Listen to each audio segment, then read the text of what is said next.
Tole, akkam jirtu hordoftoonni dhaggeeffattoonni YouTube chaanaalii kan keenyaa bakka isin jirtanitti nageenyi kan koo isin qaqqabu.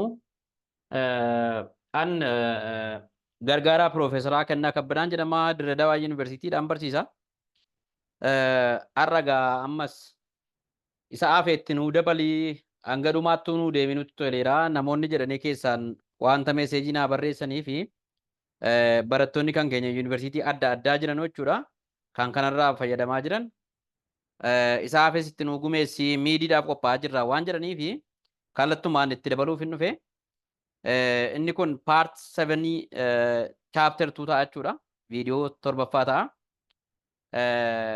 Ibsa bal'aa gatiin itti kennuu fi waa muraasa irraa barsiisa. Yeroo dheeraa gatii fudhatu jechuudha. Jalqabuma irratti waan isin yaadachiisu adaraan isiniin jedhaa subscribe gochuu hin dagatinaa. Subscribe warri hin goone godhaa. Like share godhaatii hiriyoota keessaniin gaa anas immoo na jajjabeessaa. Please don't forget to subscribe to my YouTube channel.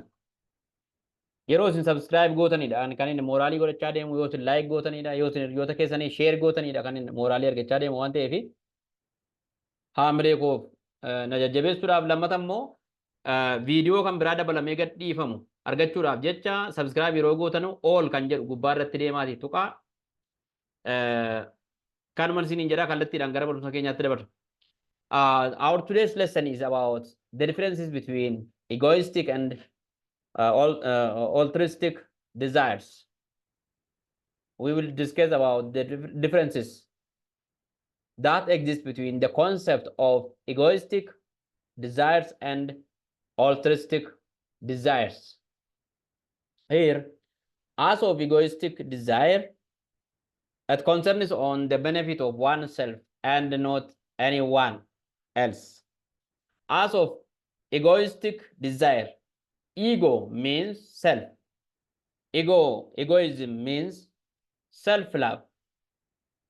So, as of egoistic desire, any person when we act any action, we have to consider or we have to concern on the benefit of oneself from that action and not the benefit of anyone or another person.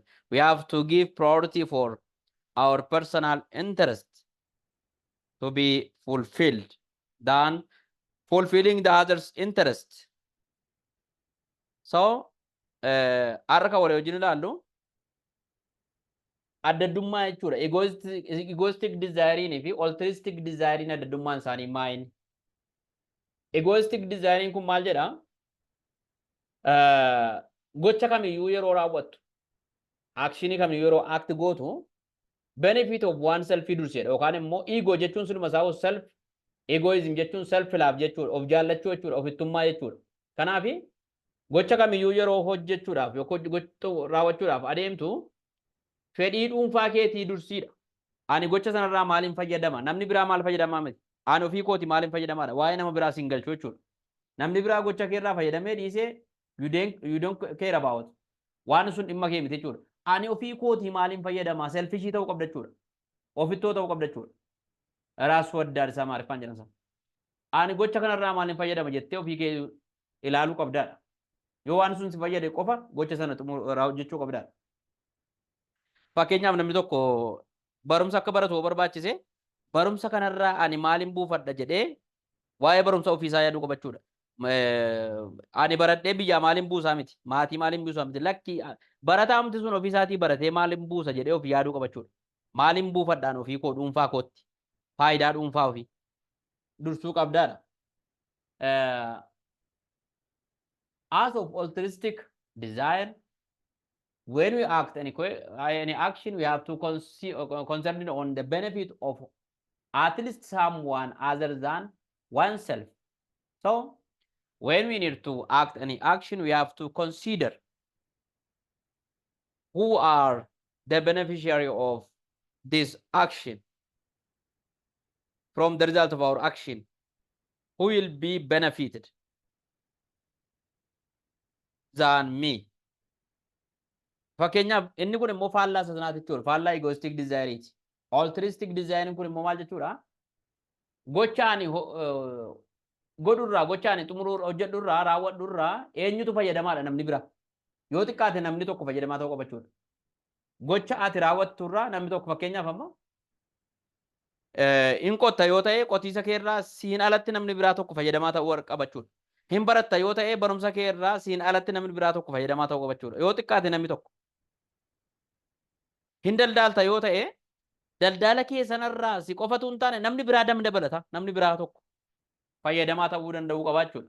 Gocha akkasiiti kan raawwachuu qabnu malee gocha namni biraa irraa hin fayyadamne ofii keenya qofaa kan irraa fayyadamnu akka hojjechuu hin qabneedha. Also, altruists reject the theory of psychological egoism and argued that humans are instinctively or unconsciously benevolent or have kindness in nature. Altruistic opposes the theory of psychological egoism that says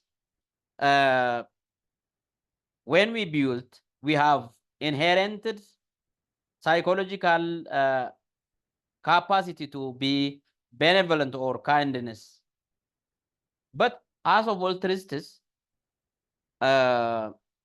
naturally, human beings are instinctively benevolent or kind. Asitti maal jechuudha? Altruists inni jennu kun immoo theoriin kun theorii psychological egoism faallessa. Faallaa isaa jechuudha. Psychological egoism maal jedha? Nuyi gaafa guddannu psychologiin keenya xiinsammuun keenya gaafuma guddannu iyyuu maatiin gaafa nu guddisu namoota biraatiif akka dursa kenninu nutti maanu guddisa waan ta'eef amala sana dhaalleerraa isaan maatiirraa dhaallee guddanneedha. Altruism immoo lakkii dhalli namaa uumamumaan nature from nature ganaa gaafa tokko reefuu uumamullee reefuu gaafuma uumamullee uumamaanii kindness or gaarummaa namatti agarsiisuudhaaf akkasumatti keessisaa ayyamamaadha yookaan fedhii qabaa jedhee kaachuudha. Dhalli namaan uumamumaan gaariidha jedhee kaachuudha. Ganaa guddataa yeroo guddataa dhufe psychologically lafa ijaarame tuun taane guddina keessa argate tuun taane uumamuma mataa isaatiin yeroo uumamu iyyuu dhalli namaa isa biraatiif yaaduudhaaf nama biraatiif yaaduudhaaf qophii qaba yookaan immoo ga'umsa qabaa amala akkasii qabaa jedhee kaa malee namatu iyyuu eegganu dhalanne booda psychologically akka bifa akkasiitiin nu guddise miti jedhee kaa naturally sun jedhee kaachuudha. Garraamummaan yookaan gaarummaan nature from nature jedhee kaachuudha. It's not from inherence. Dhaalleetu hin taane maatirraa dhaalleetu hin taane uumamumaan akkasii dhalli namaa jedhee kaachuudha. The other topic is that of deontology. What duty asks of us?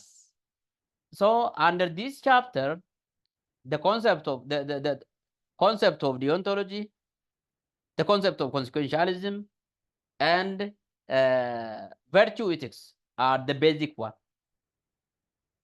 If you understand the three theories independently and deeply, simply you can understand everything written in this or mentioned in this chapter. Deontology da kan nu irra ilaallu inni kan bira amma chapterii kana keessatti deontology consequentialism dhaa fi virtue based theories warra jedhaman kana sadan theory kana sadan namni sirriitti hubate chapterii kana guutummaa isaatti waan as keessatti barreeffame hundumaa hubata jechuudha. It's too easy to understand simply if you understand the concept of deontological ethics, consequentialism or teleological ethics, and virtue based ethics. So under deontology, deontology is opposite to the view of utilitarianism, and deontology is referred or guided by the principle of the means justify the end, or the rightness of or wrongness of moral action is determined at least partly with reference to the formal rules of conduct as of deontology. akka deontolojiin kun jedhutti maal jechuudha deontolojiin kun theorii mataa isaa danda'eera theorii ethicsiti maal jedha the means justify the end means kan jettu kun maal jechuudha jalqabbii gocha keenya jechuudha indiin immoo riizaaltii gocha keenya bu'aa gocha keenya jechuudha gocha tokko gaafa raawwannu jalqabbii mataa isaa qaba xumura mataa isaa qaba fakkeenyaaf barataan fulbaana irra barumsa jalqaba saneerra immoo sanee soddomaa immoo cufee galachuudha jalqabbiif xumura qabachuudha gochi kamtiyyuu so jalqabbiin if the means of an action is good also the result of an action is good as of deontology if the starting point of an action or the means of an action is bad or wrong also the result or the end of an action will be bad or wrong akka deontology kanatti maal jechuudha principle ittiin gaggeeffamu qaba the means justify the end jalqabbiin gocha tokko dhuma gocha tokko ibsa gochi haala gaariidhaan jalqabame seera hordofee gochi jalqabame principle hordofee seerri jalqabame gochi jalqabame steepii isa barbaachisu eegee gochi jalqabame tokko xumurri isaa gaarii ta'a yookaan dhumurratti riizaaltii gaarii nuu kenna jedhee kaachuudha jalqabbiin bannaanoo dhumisaas hin badachuudha akkuma jarri keenya mammaaksa keessatti hodhaan jalqaba badaadhu hodhaa gundoo gaafa hodhanii jalqabarra badee jennaan tasa bareeduu hin danda'u hin tolu jechuudha gundoo gaafa hodhanii wiirtuu isheetii jalqabanii jalqabarra tolchanii bareechanii jennaan inni dhumaas bareedaa ta'a jechuudha so gocha tokko jalqabarra yoo jalqabbii isaa balleessine fakkeenyaaf barataan kilaasii galee hin qo'anne hin dubbifne simisteeruma jalqabarraa jalqabee jechuudha dareen seenne qabxii gaarii fida inni eeguu hin dandeenyu maaliif jalqabarra balleesse waan ta'eef adeemsatu bade miinsi isaatu barreesse ka'umsa isaatu bade jechuudha indiin isaas badaa ta'a jechuudha yookaan gaariin ta'u jechuudha kanaaf jalqabbii yoo tole dhumin tola jalqabbii yoo bade immoo booddeen isin bada jedhee kaa'a jechuudha it is emphasis on the intentions motives moral principles or performance of duty rather than the results of our action deontological ethics kun faallaa consequentialismiti consequentialism maal jedha the end justifies the means inni kun immoo deontology immoo the means justifies the end akka consequentialismiti theorytti dhumi gocha tokko bu'aan gocha tokko jalqabbii gocha sanaa mul'isa jechuudha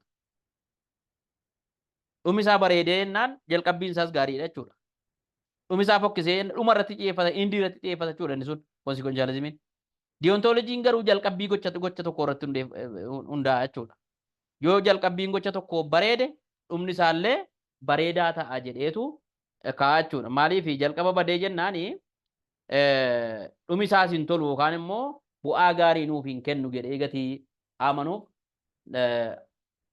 warri filosoofii isa kana barreesse bifa kanaan nuu kaa'a jechuudha so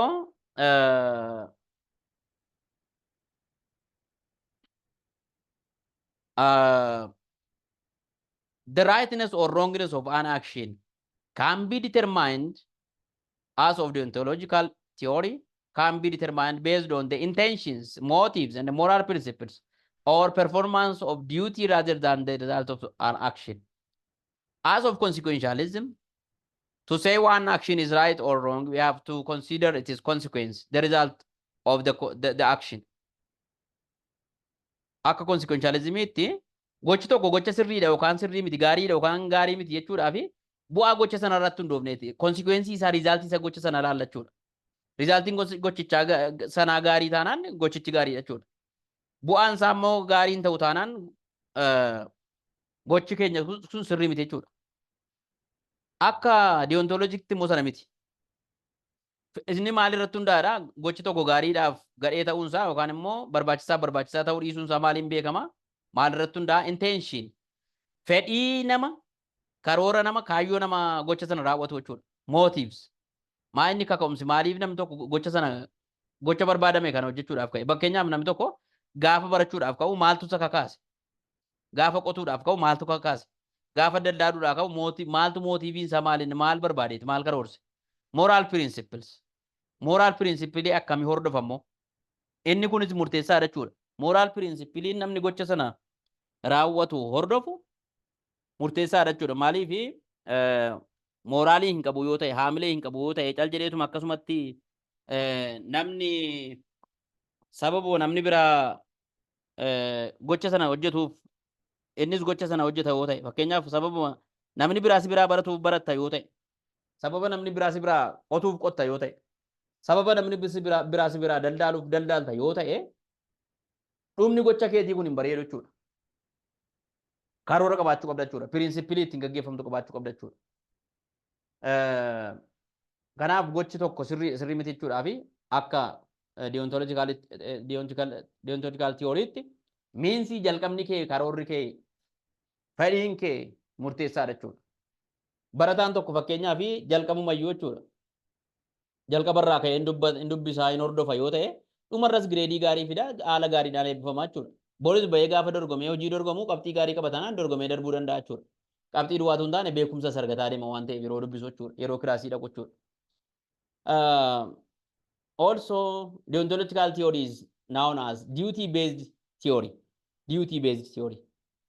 If we discharge our duty in a right way, the result of our action will be good.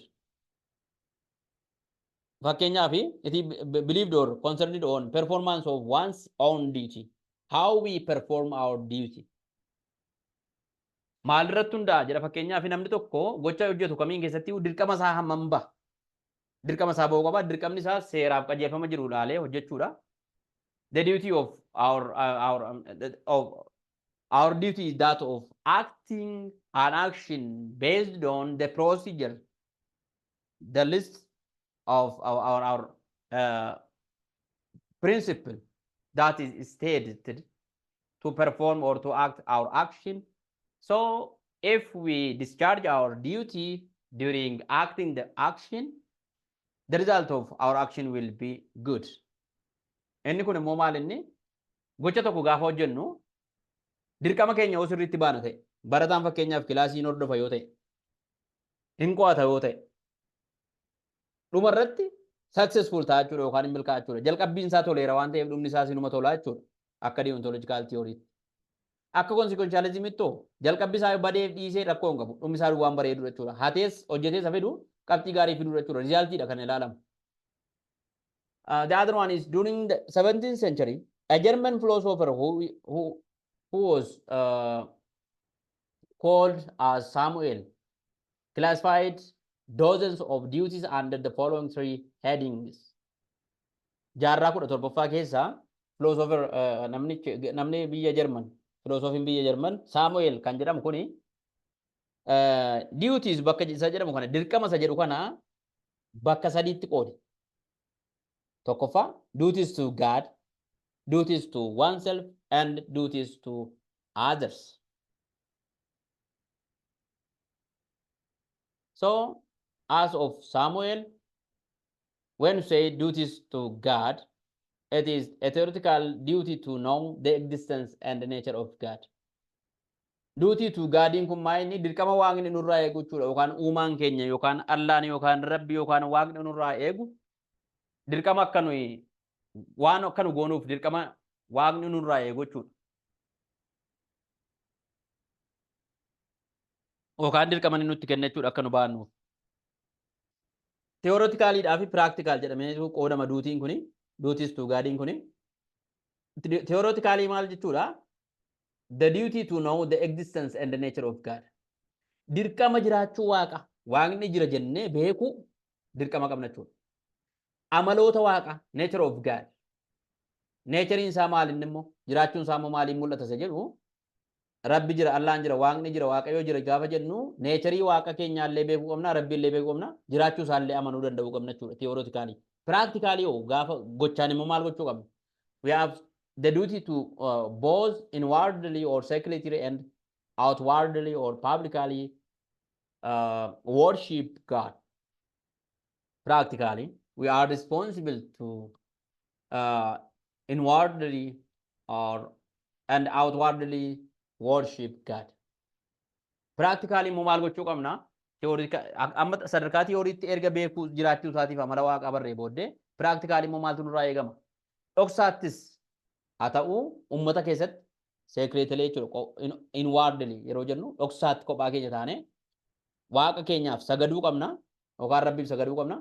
Outwardly publicly yookaan immoo uummata gidduuttis immoo sagaduufii qabna jechuudha. Fakkeenyaaf amma kiristaanis haa ta'u musliimnis kophaatti gaafa karaa deemus gaafa mana jirus kophaa isaatti jechuudha. Ifama kophaa isaatti Allaas haa ta'u, Rabbiin isa ta'u, Waaqayyoon isa ta'u, Yesuusin isa ta'u, hin waaqeffata. Hin sagadachuudha Waaqaaf. Rabbiif uumaadhaaf isa sagadachuudha. Ammas immoo masgiida yookaan immoo waldaa kiristaanaa gaafa dhaqu immoo ummataa wajjin wal ta'ee ummata hedduu wajjin masgiidas yoo ta'e Waaqa isaatiif yookaan Rabbiif uumaa isaatiif hin sagadachuudha. Mul'inattis ummata gidduuttis kophaattis immoo dhoksaadhaan akka nu iccitiidhaan isaaf sagannu Waaqni hin barbaada dirqama kana nutti kennee jirachuudha. Akka nu sagannu. Duties to oneself is originated from two sources, duties of the soul and duties of the body. Duties to oneself gaafa jennu immoo dirqama ofuma keenyaa ofii keenyaa qabna. Nama biraaftuu hin taane waaqaaftuu hin taane dirqama nuumta ofii keenya irraa eegnu jechuudha. Innis bakka lamatti qoodaman ni inni duties of the soul. Dirqama lubbuu keenya fi dirqama qaama keenyaa jechuudha. Duties of the body. Dirqamni lubbuu keenya inni lubbuun keenya maal irraa eegdi? Developing one's skill and talents. We are responsible to develop one's skill that we have in nature and that we get through education and talents. Dirqama jechuudha dandeettii qabnu guddisu. Dandeettii waaqaanis uumamaanis nuu kenname rabbis nuu kennee fi dandeettii barannees arganne haa ta'u dirqama dandeettii iskiilii qabnu guddifachuu qabna jechuudha. Duties of the body kan jennu immoo not harming our bodies. Qaama keenya miidhuu akka hin dandeenye dirqama qabna jechuudha. Fakkeenyaaf qaama kan keenya kana harka keenya miilla keenya ija keenya gurra keenya kana jaamsuu yookaan ija keenya jaamsuu gurra keenya duuchuu miilla keenya ofirraa muruu yookaan immoo dullaadhaan rukutuu ofii keenya of rukutuu jechuudha. Hin qabnu waan akkasii jechuudha. Mirga akkasii hin qabnu. Dirqama kunuunsuu qabna malee jechuudha. Not harming our bodies. Of miidhuu dhiisuu jechuudha. Not being under darkness or gluttony. Not killing oneself. Of ajjeesuudhaaf illee mirga hin qabnu jechuudha. Dukkana keessa qaama keenya kana dukkana keessa teessisuudhaaf dukkana cillimii keessa lafa iftiin jirre keessa dhagnee teessisuudhaaf mirga isaa hin qabnu dirqama ifa keessa jiraachisuu qabna jechuudha. That one is duty towards others. And Samuel divided duty toward the others as absolute duties and conditional duties. Asitti Samuel kuni duties to others kana immoo ammas bakka lamatti deebisee qoode jechuudha. Absolute duty and conditional duty jedhee qoode jechuudha. Duties towards others jechuun dirqama namoonni biraa akka nu isaanii baanuuf nurraa eegan. Dirqama namni biraa anarraa eegu jechuudha. Fakkeenyaaf dirqama barataan kun irraa eegu akkaan isaaf akka barsiisaa tokkotti akkan isaaf raawwadhuuf jechuudha. Dirqama maatiin kan kun irraa eegu. Dirqama biyyiin irraa eegu jechuudha. Absolute duty fi conditional duty. Absolute duty kun maa inni they are originated from three sources. Example sadii qabu fakkeenyaaf avoid wronging others. Absolute duties kan jennu fakkeenyaaf namoonni biraa maal narraa eegu what the others expect from me. A that of avoiding wronging them or wronging others. Namoonni biraa maal narraa eegu inni tokkoffaan nama biraa akkan hin dogongorsine namoota biraa akkan hin dogongorsine jechuudha. Beekaa akkan hin dogongorsine karaa sirriin taane akkan isaanitti hin agarsiisne wronging others akkan hin goone dirqama koo namoonni biraa narraa eegan jechuudha. Namni kamtiyyuu akka isa dogongorsitu hin barbaadu. Nan dogongorsiin isa jedhu sirraa eegachuudha. Abaluu na dogongorsuu hin qabu isa jedhu sirraa eegachuudha. Narraa eegachuudha. Treat people as equal. We do have the duty to treat people as equal. That means serving people as equal. Giving treatment for all people in equal way. Being fair. Promoting justice. Kana jechuudha kun. Treating people as equal. Namoota hundumaa ija walqixxeedhaan ilaalu. Walqixxeedhaan tajaajilu. Walqixxummaa kennuufi amantii isaatiin utuu hin qoodin. Without marginalizing or discriminating the people based on their ethnic, race, language, color, religion, or way of life, and the other issues. By saying disabled or not disabled. Inni kuni namoota tuu hin qoodin jechuudha. qaama fayyaadhaa qaama fayyaa miti amantaadhaan saalaan afaaniin waanuma fedheenuu bifaan utuu hin qoodin nama hundumaa wal qixxeetti ilaaluudhaan kun dirqama akkasii namoonni biraan nurraa eegu.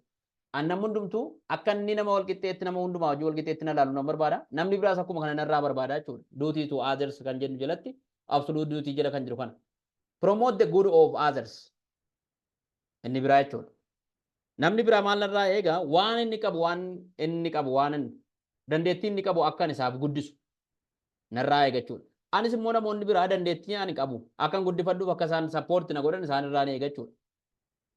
Fakkeenyaaf namni ispoorteessaan tokko namni atileetiksii danda'u tokko yookaan atileetiin tokko akka namni isa gargaaree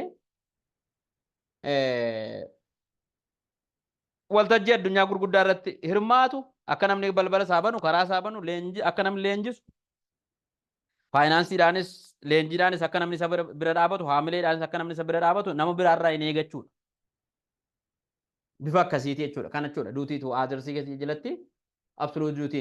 Conditional duties involves various types of agreements. The principal one of which is the duty to keep one's promises. When we say conditional duties, we may promise to the others to give them something in the future. So we are responsible to keep our promises. That promise to give something to the others. Conditional duty kun immoo maa inni agreementii gosa adda addaa ta'uu danda'a. Nama wajjin waliigaltee adda addaa gochuu dandeenya. Waliigaltee keessumaa immoo jechuudha. The duty to keep one's promises. Waan waadaa gallee waadaa keenya eeguu waadaa keenya kabajuu jechuudha. Namootaaf fakkeenyaaf amma yeroo akkasiitti waan akkasii fakkeenyaaf barataa tokkoo fi yeroo akkasiitti kopheen sii bita yoo jenne surreen sii bita yoo jenne shaamizan sii bita gaafa eebba keetii yoo jenne waadaa sana eeguu dirqama qabna jechuudha. Conditional duty isa kana dirqama waadaa sana eeguu qabna jechuudha. Eegnee waadaa sana galmaan gahuu qabna jechuudha. This is all about the today's lesson. So har'aaf asuma irratti dhaabna. Next we will discuss divine command theory. Yeroo itti aanutti divine command theory discuss goona. Har'aaf kanuma asuma irratti dhaabna. Ammas irra deebi'ee kan isiniin jedhu subscribe, share, like gochuun hin dagatinaa na jajjabeessaa. Na galatooma nagaa naa qabaadhaan isiniin jedha. Barumsa gaarii yeroo gaarii isiniif haa ta'u. May God bless you. May Allah bless you. May Jesus bless you. Galatooma. Have a good time. Asuma irratti hin xumura jechuudha. Ulfaadhaa. Isa itti aanu qabadheetan yaaddaa. Ammas miidiyaaf qophaa'aa jirtu waan ta'eef miidiillee gaaffii adda addaa qabadheetan gaaffii miidiidhaaf isin qopheessullee asuma irratti isinii fe'a. Gidduma kana jechuudha. Isallee hordofaa paartii hafees isiniif hin fe'a. Thank you.